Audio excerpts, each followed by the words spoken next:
Hello, everyone. I'm Blayne Gilmer. Welcome to Southeastern 14, where we cover all things SEC football, basketball, and baseball related, but it is all about football as we are inside of 60 days to kickoff of the college football season. We are getting ready to see these teams in the Southeastern Conference go at it once again.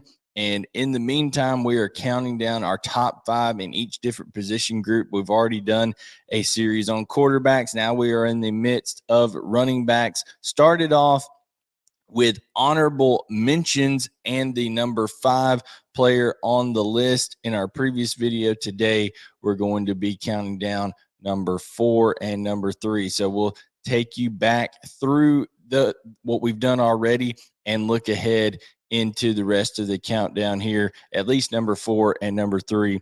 This video 2 and 1 will be their own separate videos going forward in the series. So if you want to get all of that and all the content we're putting out, we're going to be doing game previews for every game in the SEC, predictions, all that good stuff. We've done season predictions, season previews for teams. So we're covering it all here at Southeastern 14. Like, subscribe, turn on notifications. But without further ado, guys, let's get into what you're here for, the countdown. We started off with the honorable mentions, guys. I mentioned guys like Jace McClellan, Kendall Milton. The reason that they, for Alabama and Georgia, aren't in this top 5 is because they've never been the guy before, right? Got to prove that you can be the guy, carry the load to get up into this top 5. Do some good things in terms of staying healthy. So that's been an issue for Kendall Milton. Can he stay healthy? But certainly talented on both ends there.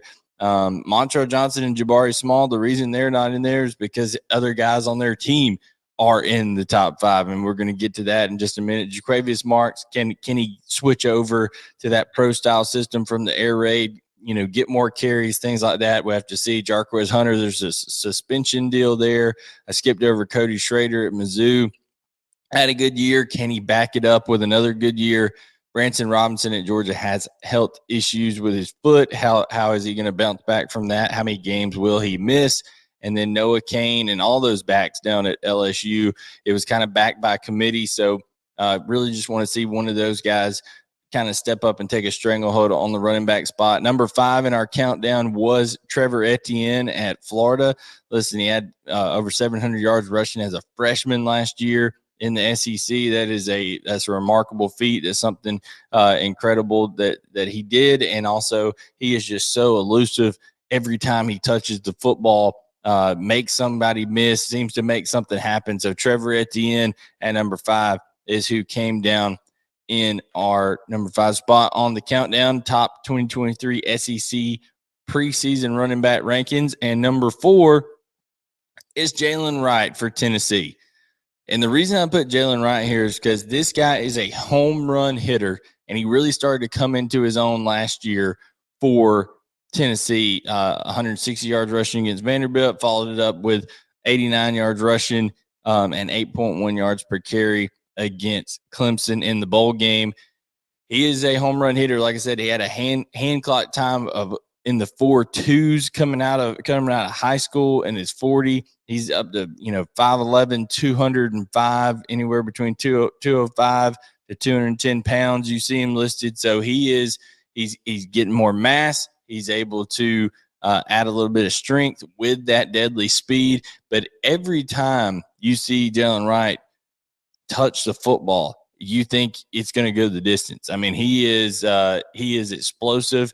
He's a guy who doesn't need much of a hole. And when you're talking about Tennessee, the way that they create running lanes, okay, by stretching the field and lining up fast, he's got all of that working in his favor with Josh Heupel. And make no mistake about it, Tennessee likes to run the football. And I think the combination of Jaylen Wright and Jabari Small and then Dylan Sampson in year 2 there coming on board to help things out, I think Tennessee's going to have a very potent run game over there. Of course, we know what they do throwing the football, but that's really a byproduct of can they get the running game going first. they have a lot of experience on that offensive line. It's led by Cooper Mays. You got Javonte Spraggins. You got Gerald Mincy. So really, they're just having to replace left tackle. Tennessee, a lot of experience up front. Jaylen Wright, a guy who is explosive. He comes in at number 4 for us on the running back countdown. I think he can have a tremendous year for Tennessee. Would like to see him maybe, be used a little bit more as a pass catcher out of the backfield, become more of a complete back that way. Tennessee doesn't do a whole heck of a lot of that, okay, because they're throwing it out wide to their receivers a lot. But in terms of his prospects going forward for the league and stuff like that, that's something you might like to see. But when it comes to being able to run both in between the tackles and also, also on the perimeter and make people miss with tremendous speed, you got to like Jaylen Wright, and he is number 4 in our countdown spot. Number 3 goes to Kentucky running back, transfer from Vanderbilt, Ray Davis. And Ray Davis at Vanderbilt last year had a tremendous year, 4.5 yards per carry, had over 1,000 yards rushing for Vanderbilt. And listen, guys, I'm one who I love what Clark Lee's doing. I love what he's trying to build over there at Vanderbilt. But if you rush for 1,000 yards at Vanderbilt behind the offensive line that Vanderbilt has run out there the last couple of years, that's really like rushing for 16 or 1,700 somewhere else. Okay. Ray Davis kind of was BYOB, be your own blocker at times, and made guys miss, runs with a physicality about him.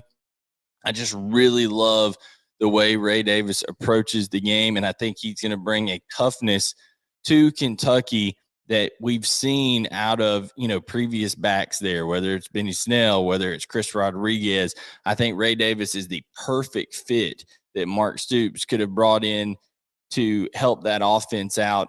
Having an established run game is going to be a big benefit to Devin Leary. I think the way that Liam Cohen gets things going with some of the more stretch run plays outside zone and then the play action off of it and things like that, Ray Davis is going to do really well in this offense. Last year for Vanderbilt, he had 5 games where he went over 100 yards.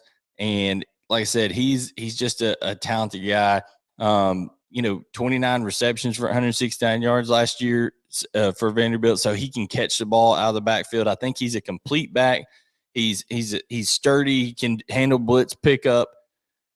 I like Ray Davis a lot, and I think he's going to be a big reason why Kentucky has, in my opinion, what will be the most potent, best offense that Mark Stoops has had in his tenure at Kentucky.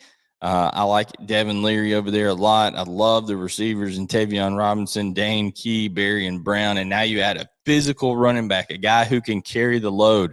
Like there was times last year against Florida, he had 30 carries in that game, another 26 in Kentucky the week before that, 23 against Northern Illinois, 27 against Ole Miss. This is a guy who says, feed me the football. And they've had those kind of guys before, as I mentioned, at Kentucky with Benny Snell and Chris Rodriguez. And they didn't, even with Chris Rodriguez last year, they had him for the second half of the year, and the running game got a lot better. But the offensive line was the issue for Kentucky. And if Ray Davis is going to be as good as I think he's going to be this year, it's going to be because that offensive line has gotten better. They added Marquez Cox, a transfer from Northern Illinois, at the left tackle, and they've added Cortland Ford, a transfer from Southern Cal, at the right tackle. Of course, they return Kenneth Horsey. He gets to bump back into natural position at left guard. They got Jagger Burton returning at center, and they have Eli Cox at right guard. They also had some reinforcements. There's some depth. Tanner Bowles moves in. He can compete in the middle at center and guard from Alabama. So I think the offensive line has been fortified, guys. And you also have Ben Chrisman moving in, who's going to compete on the interior offensive line from Ohio State. So when it comes to all that, Kentucky, a revamped offensive line, a running back that gets after it, goes downhill. He's got talented weapons on the outside to make people not pack the box against him, and a good quarterback, Devin Leary, a good coordinator and Liam Cohen. I think all that comes for a recipe for Ray Davis to have a tremendous year, and he's already proven he can do it last year with, not as much around him over there at Vanderbilt. Give me Ray Davis at 3. I like him a lot, and I think he's going to have a tremendous year. Guys, we're going to count down number 2 and number 1 in videos coming up. Make sure you like, subscribe, turn on notifications. We also want your comments. How have we done on the countdown so far? We had, remember, Trevor Etienne at 5, Jaylen Wright from Tennessee at 4, and then we have Ray Davis at 3. Who will be 2 and 1? I think you probably know the 2 names that are in the running for it based on who was in the honorable mentions, but how will those guys get ordered? Find out here on Southeastern 14. We appreciate you tuning in. I am Blayne Gilmer, and for everybody over at Southeastern 14, we appreciate you, and we will see you next time here on Southeastern 14.